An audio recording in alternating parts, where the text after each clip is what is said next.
ইন্টারনেটে যতগুলো বিরিয়ানি রেসিপি আছে, ধর্মতলায় অতগুলো বাস নেই, দুর্গাপুজোর প্যান্ডেলে অতগুলো বাঁশ নেই, যুবভারতীতে অতগুলো ঘাস নেই। ইভেন আমরাও এই কলকাতা চিকেন বিরিয়ানির রেসিপিটা কিউরেট করার আগে 17টা রেসিপি স্টাডি করেছি। অনেক কটা বানিয়েছি, কটা ফেল হয়েছে, আবার কটা দুর্দান্ত হয়েছে। বাট এই যে বিরিয়ানি রেসিপিটা শেয়ার করছি, এটা একেবারে অথেন্টিক। আপনার পাড়ার দোকানের ঠিক বাড়ির গলিতে ঢোকার মুখে যেই গন্ধে আপনার বিরিয়ানি খাওয়ার টেম্পটেশনটা জাগে, এক্স্যাক্টলি ওই টেস্টটা পাবেন। না না, একেবারেই ভাববেন না যে রেস্টুরেন্টের রেসিপিটাই কাট কপি পেস্ট করে দিচ্ছি, সেটা সম্ভবও নয়। কারণ বাড়িতে ছোট ব্যাচে বিরিয়ানি বানাতে গেলে ঠিক কোন কোন জিনিস মাথায় রাখতে হবে, আর রেসিপির ঊর্ধ্বে গিয়ে ঠিক কোন টেকনিকগুলো একটা কলকাতার বিরিয়ানিকে কলকাতার বিরিয়ানি বানায়, সব শেয়ার করব। এবং তার সাথে এই রেসিপিটা হাইলি টাইম অপটিমাইজড, প্রত্যেকটা স্টেপ এমন ভাবে কিউরেট করা যাতে কিচেনে আপনাকে সবচেয়ে কম টাইম স্পেন্ড করতে হয়। রেসিপির 3টে ফেজ। Phase 1 is preparation. রান্নাঘরে ঢুকেই চাল ভেজান। অনেকে ভিজিয়ে চাল ধোন, ভুলেও করবেন না। ভেজা নরম চাল ধুতে গেলেই ভাঙবে। আর বিরিয়ানি রান্নার শেষ থেকে শুরু গোল একটাই, চাল ভাঙতে দেওয়া যাবে না। তাই এরকম মুঠো করে ধুতে যাবেন না, আস্তে আস্তে ধুতে থাকুন। চাল যত পুরনো, যত লম্বা, যত দামি, তত ভালো। খোলাখুলি বলছি। যদি ট্রিপল এক্সেল চাল পান তো কথাই নেই, 4 থেকে 5 বার ধুলেই এরকম জল পরিষ্কার হয়ে যাবে। মিনিমাম 2 ঘন্টা ভেজাতে রাখুন। এবারে চিকেনটা 1 কেজি চালের জন্য আমরা 1 কেজি 300-400 মতো চিকেন নিয়েছি। চিকেনের ম্যারিনেশন শুরু হবে আদা রসুনের জল দিয়ে। দেখুন, কলকাতা বিরিয়ানির যেই নাজাকাত, যে স্মুথনেস, তার খুঁটি পুজো শুরু হয় এই আদা রসুন বাটা ছাঁকা থেকে। And through out the recipe আমরা দেখবো ইটস অল অ্যাবাউট কি কি দিতে নেই রাদার দেন কি কি দিতে হয়। এই দেখুন, সাথে দই, লঙ্কার গুঁড়ো, কাশ্মীরি লঙ্কার গুঁড়ো আর তেল। আর বেশি কিচ্ছু দিতে যাবেন না, নট ইভেন নুন। পরে দেবেন, দাঁড়ান। এই ভুলটা আমরা আগে বহুবার করেছি। We use to over crowd the marination. এটাও 2 ঘন্টা, ততক্ষণে বাকি কাজগুলো। হাত চলছে তো? তাহলে এবার দ্য ওজি বিরিয়ানি মশলা হয়ে যাক। রুকি মিস্টেক, বহুবার করেছি। একসাথে সব মশলা দিয়ে দেবেন না। প্রথমে বড় মশলাগুলো, মানে দারচিনি, স্টার অ্যানিস, জায়ফল, এগুলো ভাজতে সময় বেশি লাগবে। এগুলো একটু ভাজা হয়ে গেলে তারপরে এলাচ, জয়িত্রী, লবঙ্গ, সাজিরে, সব শেষে শুকনো গোলাপের পাপড়ি। একটু নুন দিয়ে একদম লো ফ্লেমে সেঁকবেন। একটু সময় লাগবে জানি, বাট ফ্লেম প্লিজ বাড়াবেন না। জাস্ট এরকম ধোঁয়াটা ওঠা শুরু হবে, গ্যাস বন্ধ। সঙ্গে সঙ্গে গুঁড়ো করবেন না, একটু ঠান্ডা করুন, তারপর গুঁড়ো করুন। দেখুন, ঠিকঠাক ফলো করলে কিন্তু এরকম একদম স্মুথ গুঁড়ো হবে।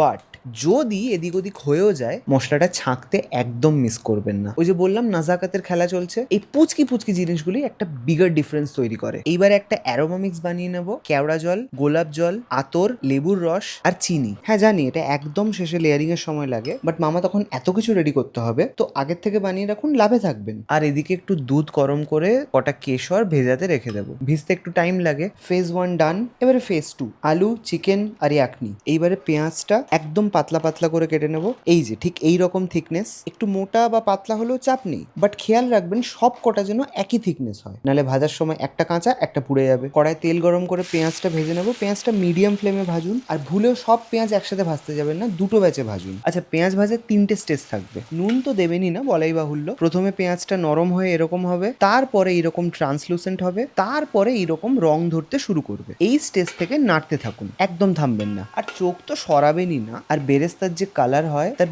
2 শেড হালকা কালারে আপনাকে নামাতে হবে। মানে 50% পেঁয়াজ লাল হতে শুরু করেছে, কিছু পেঁয়াজ তখনও সাদা, সেই অবস্থায় নামাবেন। জানি আপনার হার্ট বলবে আরেকটু ভাজি, আরেকটু ভাজি। ডোন্ট লিসেন, ট্রাস্ট মি, আমরা অনেকবার এই হৃদয়ের হাতছানিতে পা দিয়ে বহু বেরেস্তা পুড়িয়েছি। এই দেখুন, নামালাম এইভাবে, ঠান্ডা হলেই কালারটা চেঞ্জ হয়ে কিরকম হয়ে গেল দেখুন, প্রমাণ পেলেন। এবারে আলু। আলুর সাইজটা 80 থেকে 120, মাপার কিছু না থাকলে এই দেখুন ঠিক এরকম সাইজ হবে। আর আলুটা এক সাইজেরই রাখবেন, তাতে খুব ইভেনলি সেদ্ধ হবে। আলুটা সেদ্ধ করতে কড়াই একটু তেল দিয়ে আলু, সাথে 1 মুঠো মতো বেরেস্তা, বেশি না, লঙ্কার গুঁড়ো, কাশ্মীরি লঙ্কার গুঁড়ো আর একটু ফুড কালার, হলুদ দিয়ে অবশ্যই রিপ্লেস করতে পারেন, বাট সেই কালারটা কিন্তু আসবে না। একটু নুন, জল, জল বেশি না কিন্তু, দিয়ে একটু নেড়ে নিয়ে ঢাকা দিয়ে 15 মিনিট মাঝে এরকম একটু উল্টে পাল্টে দেবো। আচ্ছা, অন পেপার আলুটা 70% সেদ্ধ হবে, বাট মাপবেন কিসে? সেটা হলো আপনার খুন্তি এবং আপনার অভিজ্ঞতা। বিশ্বাস করুন, এটা কেউ আপনাকে শেখাতে পারবে না আপনার অভিজ্ঞতা ছাড়া। একবার ভুল হবে, দুবার ভুল হবে, 3বারের বেলায় আপনি ঠিক বুঝে যাবেন যে খুন্তিটা এইটুকু ঢুকছে মানে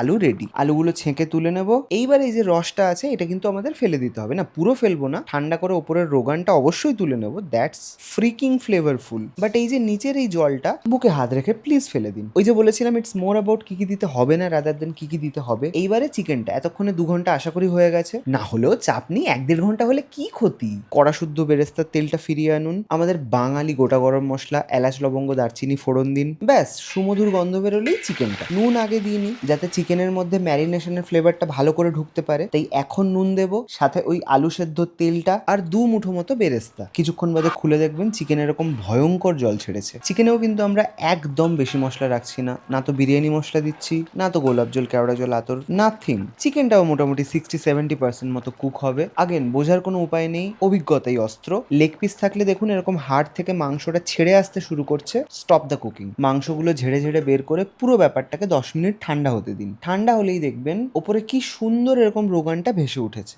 হালকা হালকা করে আমাদের রোগানটা তুলে নিতে হবে, এটাই তো দমে লাগবে। দেখুন ওই বেরেস্তা ভাজার জন্য একবারই যা তেল নিয়েছিলাম তাতেই কিন্তু গোটা রান্নাটা হচ্ছে। বাকি যে ইয়াকনিটা পড়ে থাকলো সেটাকে আমরা ছেঁকে নেবো। আই নো অনেকেই এই স্টেপটা জানেন তাও স্কিপ করেন, কোনো সমস্যা নেই, খেতে কিছু খারাপ হবে না। এটা তো আপনার উপর ডিপেন্ড করছে যে আপনি বিরিয়ানিটা কতটা পারফেক্ট বানাতে চান, দ্যাটস ইট। ব্যাস ছেঁকে নিয়ে যে স্মুথ ইয়াকনিটা পেলাম, এতে একে একে বিরিয়ানি মশলা, অ্যারোমা মিক্স যেটা বানিয়ে রেখেছিলাম, দুধ আর কেশরের মিক্সচারটা থেকে 2 চামচ, আর নুন, লঙ্কার গুঁড়ো বেশ করে মাখিয়ে নিয়ে টেস্ট করতে ভুলবেন না। মেকশোর করুন নুন বেশ বেশি হবে, মশলা ফ্লেভার সবকিছু বেশ ওভার পাওয়ারিং হবে, না হলে ভাত আলু মাংস এগুলো খাবে কি। আর যে রোগানটা তুললাম তাতে বেশ খানিকটা ঘি মিশিয়ে সাইডে রেখে দেবো। এইবার ফেজ 3, ভাত লেয়ারিং আর দম। অনেকেই লেয়ারিং শুরু করার আগে ভাত বসিয়ে দেন, ভুলেও করবেন না। জাস্ট জলটা গরম বসিয়ে লেয়ারিং শুরু করুন। কেন বলছি, প্রথমে একটু রোগানের তেল বেশ করে মাখিয়ে চিকেনগুলো, প্রথম লেয়ারে শুধু চিকেন, তারপর ইয়াকনি। আগেন কতটা ইয়াকনি ইউজ করতে হবে আপনার অভিজ্ঞতা ছাড়া কেউ বলতে পারবে না, কারণ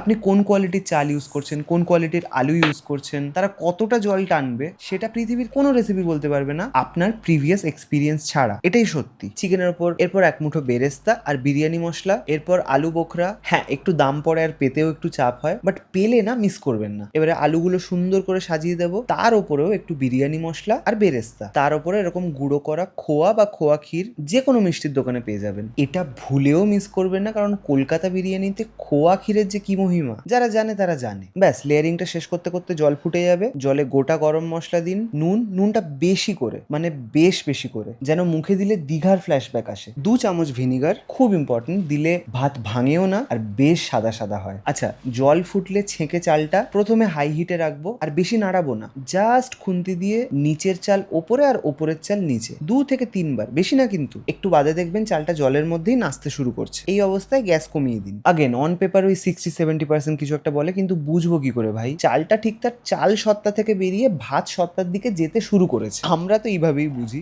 সঙ্গে সঙ্গে ছেঁকে দমের হাঁড়িতে, কোনো রাখারাখির সিন নেই, কোনো ঠান্ডা করে শুকোনোর সিন নেই। এই পার্টটা যত তাড়াতাড়ি করবেন ততই মঙ্গল। ভাতগুলো এরকম ভালো করে ছড়িয়ে ওপরটা এরকম সমান করে রোগান আর ঘিয়ের মিক্সচারটা, রোগানটা একটু বেশি দিন, কম তেলে বিরিয়ানি হয় না, দ্যাটস দ্য ট্রুথ। আর প্রতিদিন তো খাচ্ছেনও না, রাইট? একদিন খাচ্ছেন, ভালো করে খান না। ওপরে কেশর আর দুধের মিশ্রণটা আর বেরেস্তা, ব্যাস সব চলে গেল। এবারে চারিদিকে এরকম আটা লাগিয়ে ওপরে একটু তেল মাখিয়ে, যাতে পরে খুলতে সুবিধা হয়, ঢাকনাটা ভালো করে সিল করে যে কোনো একটা তাওয়া গরম করে তাওয়ার উপর রেখে প্রথমে হাই হিটে রাখবো। 10 মিনিট পর এরকম কান পাতুন, একটা চচ্চর চচ্চর আওয়াজ পাবেন। আওয়াজ এলেই ফ্লেম লো ফ্লেমে 20 থেকে 25 মিনিট। আগেন আবার বলছি, এই টাইমিংটাও কিন্তু আপনার উপকরণগুলোর উপর নির্ভর করছে, কিন্তু গ্যাস অফ করে সঙ্গে সঙ্গে খুলে নিলে কিন্তু গল্প শেষ।